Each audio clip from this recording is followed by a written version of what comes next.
नमस्कार। Computer communication के unit number 1 के बिंदु संख्या 3 brief idea of transmission media guided and wireless में से हम इसके दूसरे पार्ट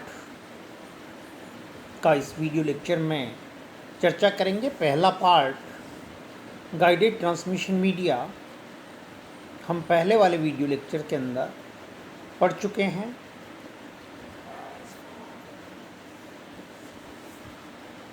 इस लेक्चर में हमारा कंसंट्रेशन वायरलेस ट्रांसमिशंस के ऊपर रहेगा, जिसके अंदर के मेन हेड्स होंगे electromagnetic spectrum, radio transmission, microwave transmission, infrared transmission, light transmissions, और जो मीडियाज़ यूज़ आएंगे ग्राउंड वाटर, वाटर टेस्ट्रा एंड एटमॉस्फेयर कम्युनिकेशन, एटमॉस्फेयर, इन सब के बारे में अपन समय समय पर इस लेक्चर के दौरान चर्चा करेंगे। वायरलेस ट्रांसमिशंस उन लोगों के लिए बहुत ही काम का है जो हमेशा round the clock 365 days 24 multiplied by 365 days online रहना चाहते हैं।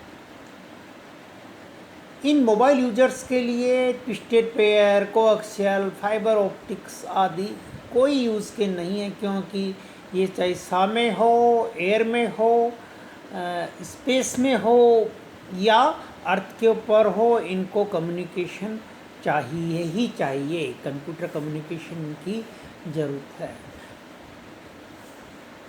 वो चाहते हैं कि डेटा उनके लैपटॉप को, नोटबुक को, शर्ट पॉकेट को, पाम टॉप को, रिस्ट वॉच कंप्यूटर्स को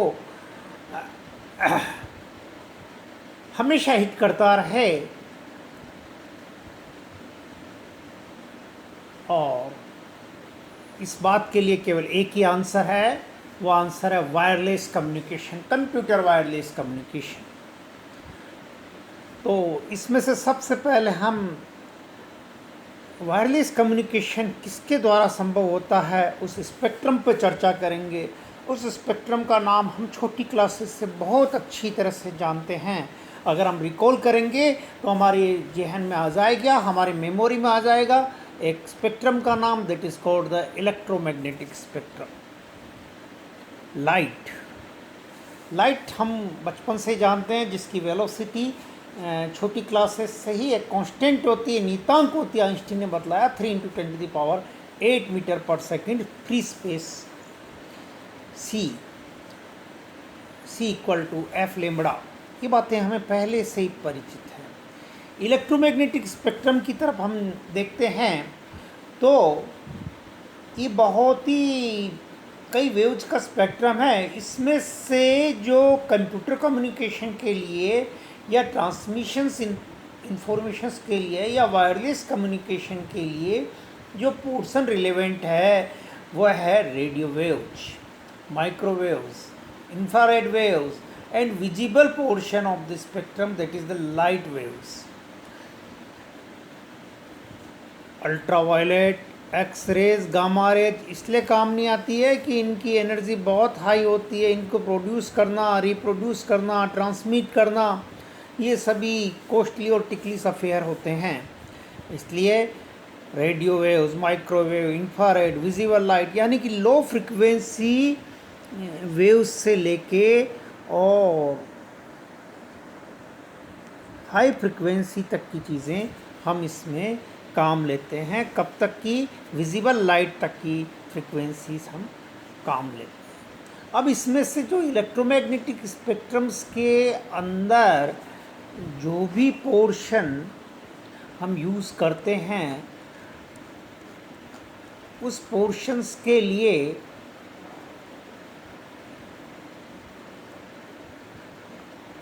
जो ट्रांसमिशन काम लिया जाता है वो नेरो फ्रिक्वेंसी बैंड के अंदर ही लिमिटेड होता है। किसमें होता है?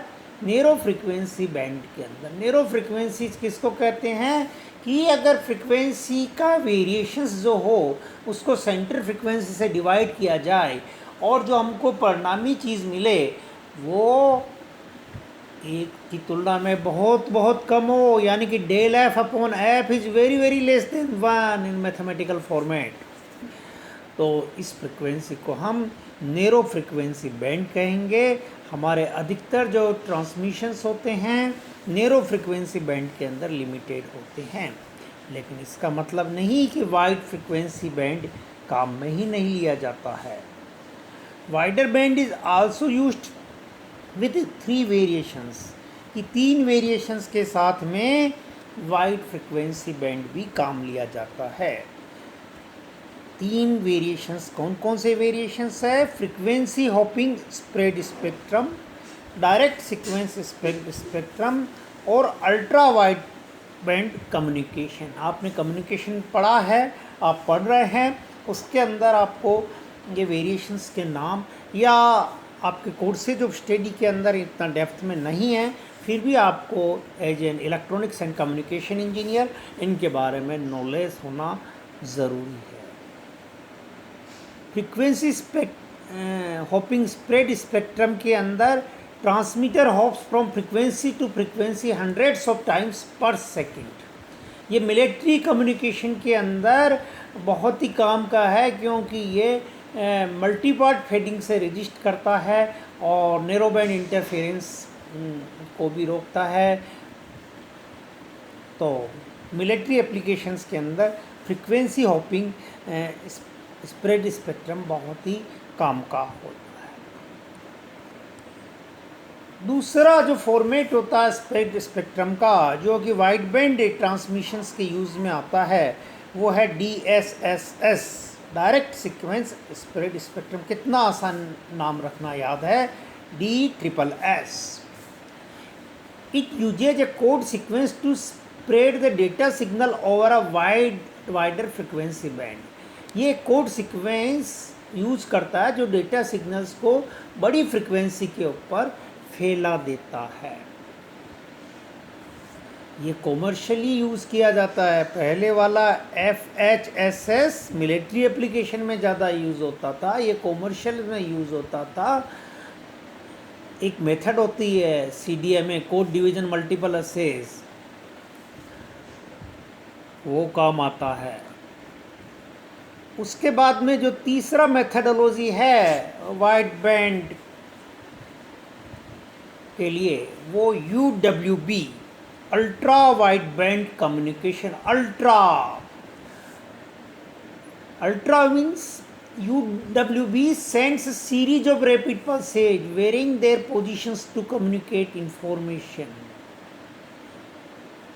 The rapid transition lead to a signal that is spread thinly over a very wide frequency band. तो ये हमने क्या बातें देखी? ये देखी हमने कुछ बातें इलेक्ट्रोमैग्नेटिक स्पेक्ट्रम के बारे में। इलेक्ट्रोमैग्नेटिक स्पेक्ट्रम को हम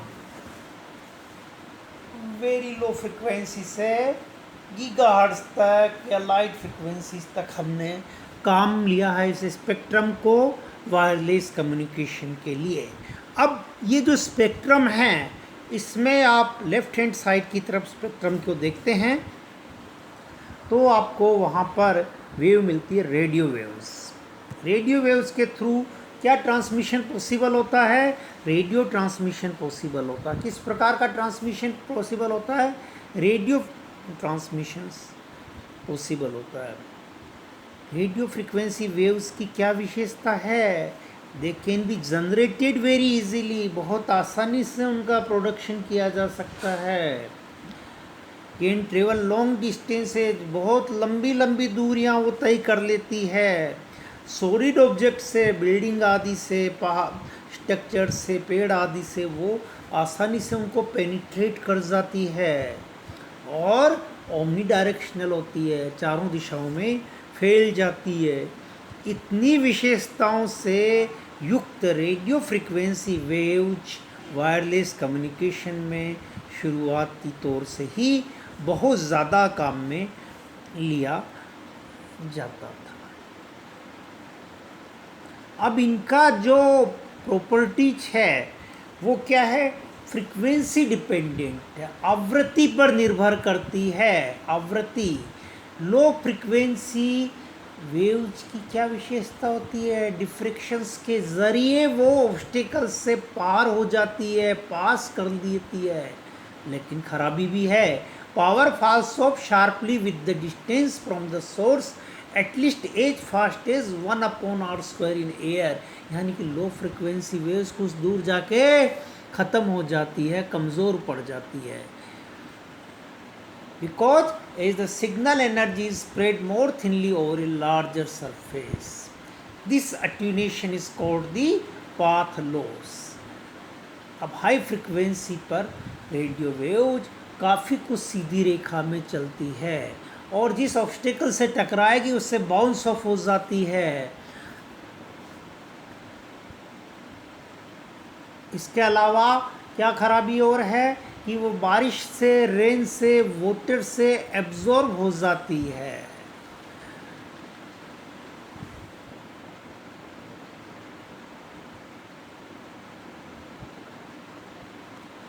इसके अलावा मोटर्स और इलेक्ट्रिकल इक्विपमेंट से सारी फ्रिक्वेंसी पर उसका इंटरफियर होता है, क्योंकि इलेक्ट्रिकल अप्लायंस भी वही फ्रिक्वेंसी जनरेट करती है जो कम्युनिकेशंस के लिए रेडियो फ्रिक्वेंसीज की होती है।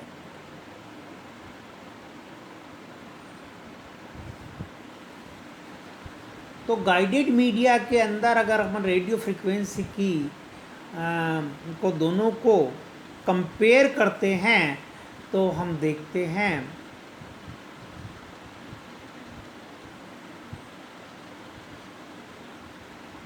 कि गाइडेड मीडिया कौन था? Fibre, coaxial, twisted pair. उनमें सिग्नल्स बहुत तेज़ी से अट्यूनेट होता है, जबकि radio frequencies no doubt long distances travels कर देती है।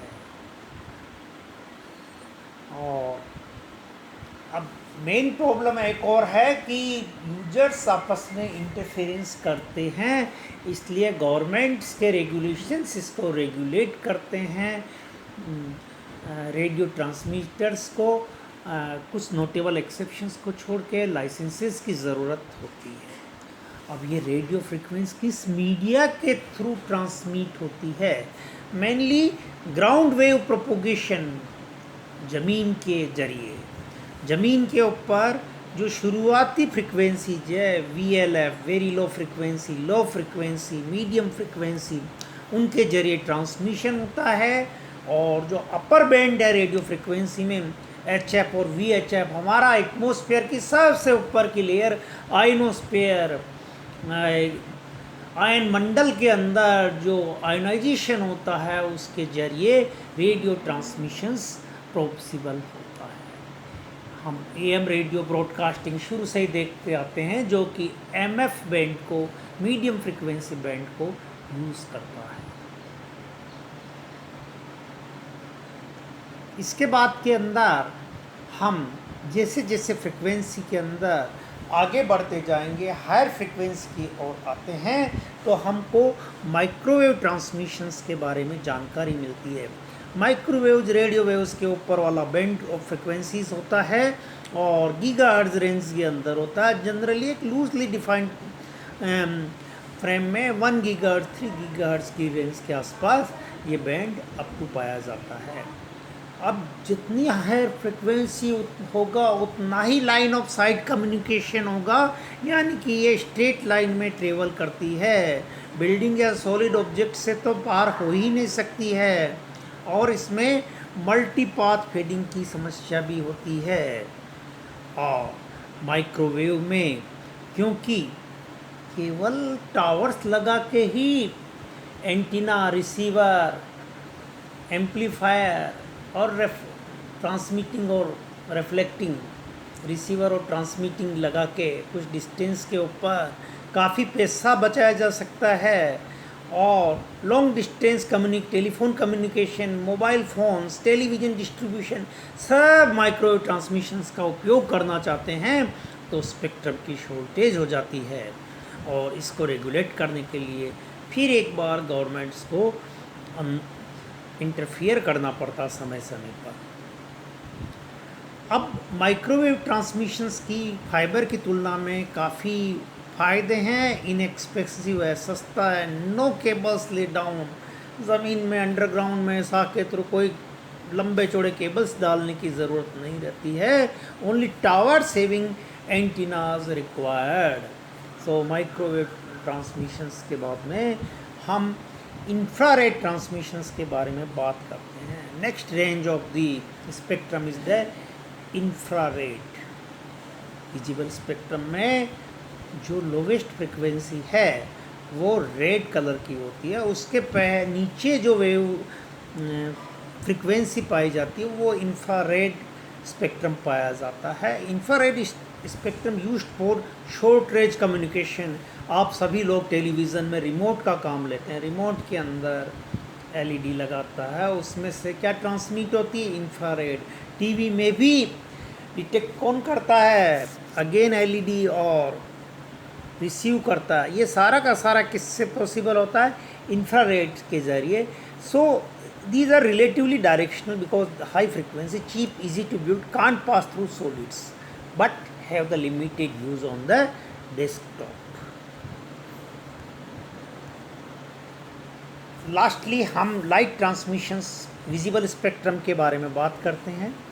एक ज़माने से ही फ्री स्पेस ऑप्टिक्स में लाइट ट्रांसमिशंस काम में आते थे, उसके पश्चात lens in the two buildings के ये काम में आते हैं। अनगाइडेड ऑप्टिकल कम्युनिकेशन आजकल एक्जोटिक हो गया है, नेटवर्किंग तो टेक्नोलॉजी है, due to some limitations and advantage of the other kind of the transmissions availability, but it will become soon prevalent using cameras and LED displays. इसी के साथ हम आज का ये वीडियो लेक्चर समाप्त करते हैं। Thank you very much.